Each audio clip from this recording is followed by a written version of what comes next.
سندھ میں محکمہ تعلیم کی جانب سے نئی داخلاؤں کا سلسلہ شروع کیا گیا ہے اور مہم بھی چلائی جا رہی ہے، لیکن خستہ حال اسکول اور تدریسی کتب طلباء کو نہ ملنے کے خلاف سراپا احتجاج ہے، اور 80% سے زائد جو اسکول ہیں وہ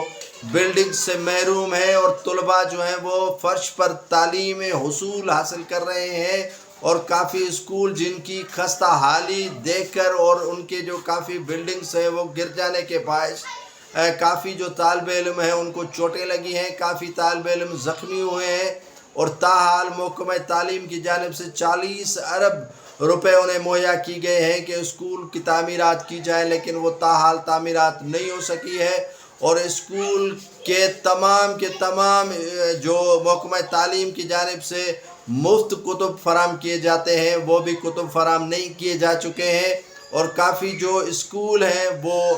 بلڈنگ سے محروم ہیں، اور 60% سے زائد جو ہے وہ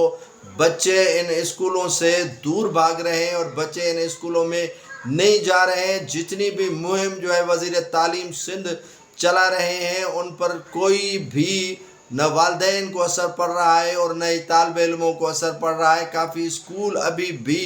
بچوں سے خالی ہیں، اور ٹیچر جو ہیں وہ خالی ہاتھ لوٹا کر واپس جاتے ہیں، اور بچے انہیں حصول علم کے لیے نہیں جاتے ہیں، اور بچے جو ہے وہ سرکاری اسکولوں میں جانے کے بجائے پرائیویٹ اسکولوں میں پڑھنے کو ترجیح زیادہ دے رہے ہیں۔